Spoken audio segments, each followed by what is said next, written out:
Assalamualaikum warahmatullahi wabarakatuh.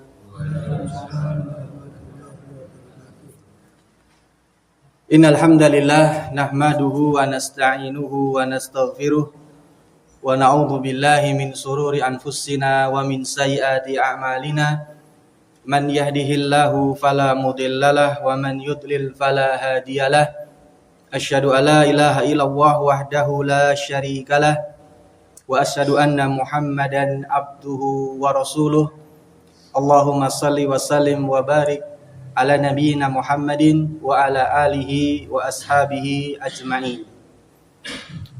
Bapak Ibu kaum muslimin jamaah salat maghrib Masjid Nurul Huda rahimani wa rahimakumullah. Alhamdulillah, setelah kita memuji Allah Subhanahu wa taala atas segala limpahan rahmat dan karunia-Nya, dan setelah kita bersolawat kepada Rasulullah Muhammad sallallahu alaihi wasallam, Bapak Ibu kaum muslimin rahimani wa rahimakumullah, sebelum kami melanjutkan pembacaan risalah salah satu usul, maka yang pertama kami meminta maaf Bapak Ibu, barangkali ada di antara panjenengan yang bingung dengan jadwal kita ini, kenapa kok berubah-ubah.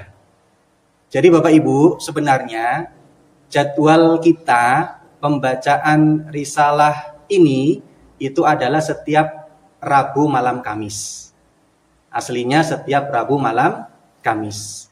Hanya saja beberapa waktu terakhir ini, di hari Rabu Bapak Ibu, itu kami ada jadwal keluar kota. Dan besok ngepasi ada jadwal keluar kota. Sehingga daripada kita kosong, maka kalau pas jadwal Rabunya saya keluar kota, maka pembacaan kita bisa di hari Selasanya atau di hari Kamisnya. Begitu nggih? Jadi ngapunten barangkali Bapak Ibu bingung ini kok berubah-ubah. Jadi aslinya Rabu Bapak Ibu. Cuma kalau ada keperluan ya kita majukan di hari Selasa atau hari Kamis. Gitu nggih? Bapak Ibu kaum muslimin rahimani wa rahimakumullah. Melanjutkan pembacaan risalah dari Al-Imam Muhammad bin Sulaiman At-Tamimi rahimahullah taala. Pada pertemuan yang sebelumnya Bapak Ibu, kita sudah menyelesaikan pembacaan muqaddimah bagian yang pertama. Pembukaan di bagian yang pertama, di mana di situ penulis memberikan ada 4 kewajiban atau ada 4 hal yang wajib untuk kita kerjakan: berilmu, beramal, berdakwah, dan bersabar. Nah, hari ini Bapak Ibu, kita akan masuk di muqaddimah yang kedua, pembukaan bagian yang kedua, di mana penulis beliau berkata, "I'lam rahimakallah annahu yajibu ala kulli muslimin wa muslimatin ta'allumu thalathi hadhil masaili wal amalu bihinna." Pada muqaddimah yang kedua ini Bapak Ibu, penulis mengawali dengan menuliskan atau mengatakan i'lam rahimakallah. Lagi-lagi beliau memulai tulisannya dengan mendoakan para pembaca. I'lam rahimakallah. Ketahuilah semoga Allah merahmati Anda. Beliau memulai dengan mendoakan para pembaca atau para pendengar dari risalah ini. I'lam rahimakallah. Ketahuilah semoga Allah merahmati Anda. Kemudian Bapak Ibu beliau mengatakan annahu yajibu ala kulli muslimin wa muslimatin. Sesungguhnya wajib atas setiap muslim laki-laki dan muslim perempuan.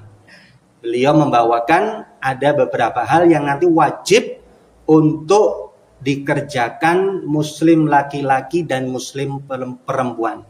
Ta'allumu thalathi hadhil masaili wal amalu bihinna, yaitu untuk mempelajari 3 perkara dan mengamalkannya.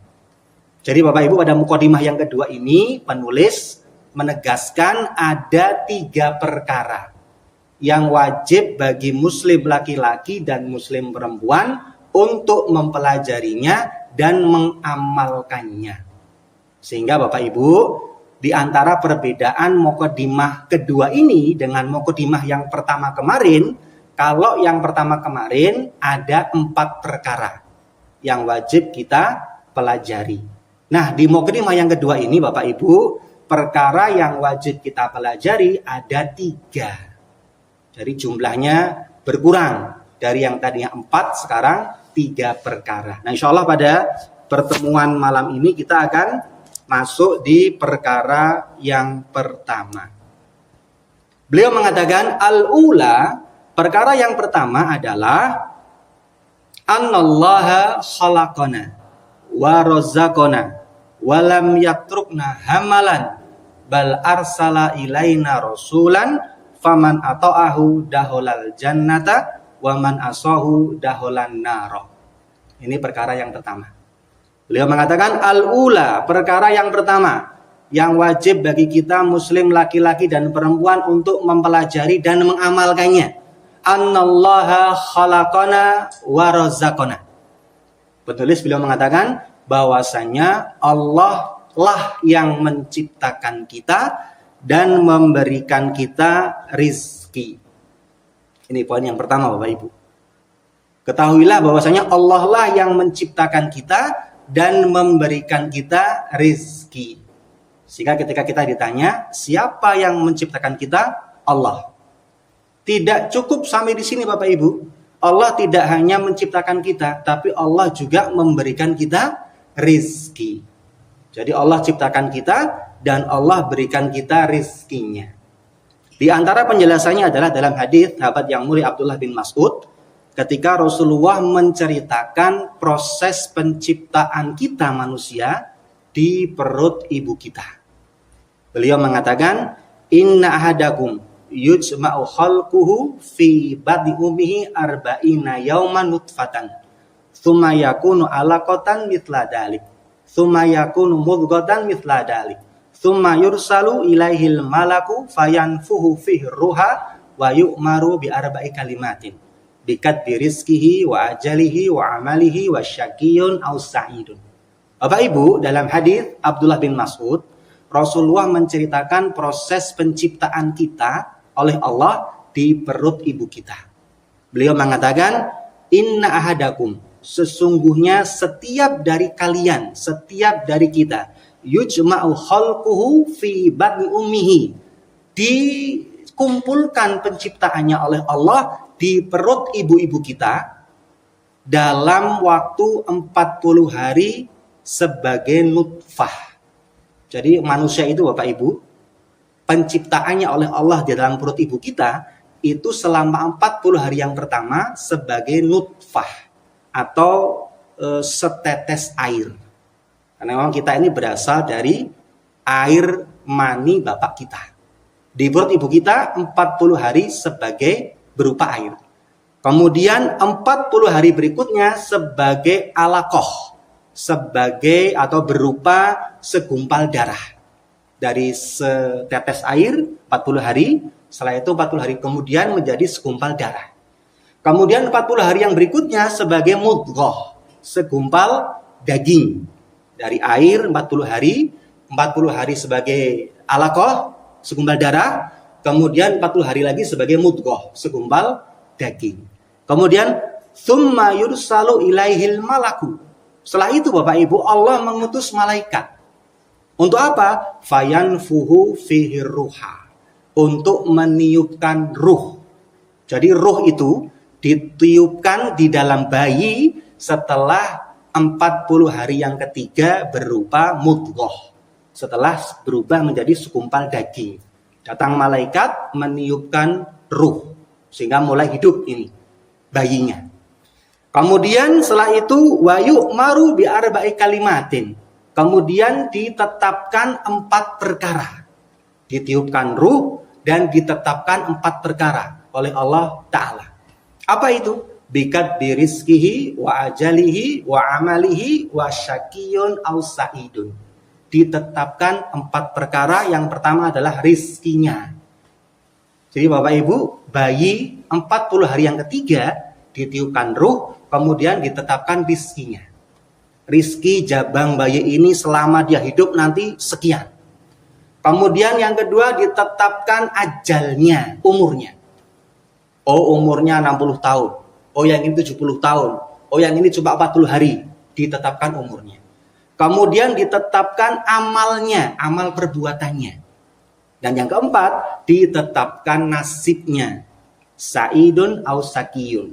Apakah dia orang yang bahagia atau dia orang yang sengsara. Bapak Ibu rahimani rahimakumullah. Dari hadis ini kita mengetahui bahwasannya setiap kita ini, bahkan dari sejak kita di perut ibu kita sudah ditetapkan rizkinya. Sehingga Allah tidak hanya menciptakan kita, tapi juga memberikan rizki. Sudah diberikan jatah rizkinya masing-masing oleh Allah. Sehingga Bapak Ibu, dalam perkara rizki, kita ini tidak perlu khawatir. Tidak perlu kita khawatir. Karena rizki kita sudah ditetapkan oleh Allah sejak kita di perut ibu kita. Dan rizki di sini sama seperti ajal. Ditetapkan rizkinya, ajalnya, amalnya. Berarti rizki seperti ajal. Sebagaimana seseorang tidak bisa lari dari kematian, maka demikian pula seseorang tidak bisa lari dari rizki. Kalau sudah jatah ajalnya habis, dia akan mati. Demikian pula kalau sudah jatah rizkinya, ya pasti sampai. Tidak mungkin meleset. Seperti ajal yang tidak mungkin meleset, rizki pun tidak mungkin meleset. Sehingga ini membuat kita tenang. Jangan kita khawatir tentang rizki kita. Allah sudah tetapkan sejak kita di perut ibu kita. Sehingga syariat Bapak Ibu memberikan bimbingan kepada kita untuk mencari rizki, menjemput rizki itu dengan jalan yang halal. Jangan kita menerobos yang haram. Dan jangan sekali-kali Bapak Ibu ada pikiran dalam diri kita, kalau kita menerobos cara yang haram, itu akan menambah jatah rezeki kita. Tidak. Kalau kita menerobos yang haram, jatah rezeki kita nggak tambah. Karena sudah ditetapkan. Kita berikan ilustrasi Bapak Ibu ya. Seseorang misalkan ditakdirkan dalam bulan ini dapat rezeki 1 juta. Maka sebagaimana halnya ajal, rezeki itu nggak akan meleset. Pasti dia dapat 1 juta. Entah dia meraihnya dengan cara halal atau dengan cara haram, jatahnya tetap 1 juta. Sehingga syariat Bapak Ibu membimbing kita itu sabar. Dalam mencari rezeki, sabar dalam jalan yang halal. Jangan sampai kita tempuh cara yang haram. Karena kita menempuh cara yang haram pun ya nggak akan nambah. Jatahnya 1 juta, panjenengan sabar ya 1 juta. Panjenengan mencuri ya 1 juta, panjenengan korupsi sebagaimanapun hebatnya ya tetap 1 juta. Nggak nambah. Tidak akan nambah. Sudah ditetapkan jatah kita 1 juta. Sehingga bersabar Bapak Ibu. Kalau kita, rizki kita kok sepertinya seret, susah, sabar. Jangan menempuh cara yang haram. Karena cara yang haram tidak akan menambah jatah rezeki kita. Malah justru akan kita dapat dosa. Ini yang pertama Bapak Ibu. Jadi dengan mengetahui hal ini kita menjadi lebih tenang. Annallaha khalaqana wa razzaqana. Allah menciptakan kita, Allah pula yang memberi kita rizki. Yang kedua Bapak Ibu, setelah kita mengetahui Allah yang menciptakan kita dan memberi kita rizki, maka sebagaimana penjelasan para ulama, maka zat yang memberikan rizki itulah yang sudah sepantasnya kita sembah. Sehingga kalau ada yang bertanya, kenapa sih kita menyembah Allah? Ya di antara alasannya karena Allah yang menciptakan kita dan Allah yang memberi kita rizki, maka kepada Allah lah kita menyembah. Sehingga sungguh pemandangan yang aneh ketika ada orang yang menyembah batu. Ini sangat aneh kalau kita logika dengan akal kita Bapak Ibu. Lah batu itu apa? Kan dia sama-sama makhluk seperti kita. Batu tidak menciptakan kita. Batu pula tidak memberi kita rizki. Kenapa kita sembah? Ini kan logika yang tidak masuk akal. Atau ada orang yang menyembah pohon. Loh, kok yang disembah pohon? Kan pohon sama seperti kita, sama-sama makhluk. Pohon tidak menciptakan kita, pohon tidak pula memberi kita rizki. Maka aneh kalau ada orang menyembah pohon. Atau ada orang menyembah, siapa Bapak Ibu? Menyembah Nyi Roro Kidul misalkan. Loh, dia ini siapa?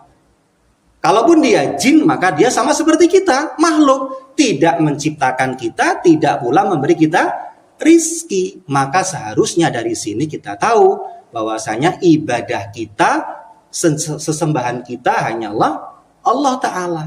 Karena Allah yang menciptakan kita dan yang memberi kita rizki, maka hanya kepadanya lah kita meminta, hanya kepadanya lah kita menyembah, dan hanya kepadanya lah kita memberikan ibadah kita. Hanya kepada Allah Ta'ala. Karena Allah yang menciptakan kita dan Allah yang memberi kita rizki. Bapak Ibu kaum muslimin rahimani wa rahimakumullah, perkara yang pertama belum selesai. Karena penulis mengatakan annallaha khalaqana wa razaqana wa lam yatrukna hamalan. Insyaallah untuk potongan yang kedua, walam yatrukna hamalan, kita lanjutkan pada pertemuan yang akan datang.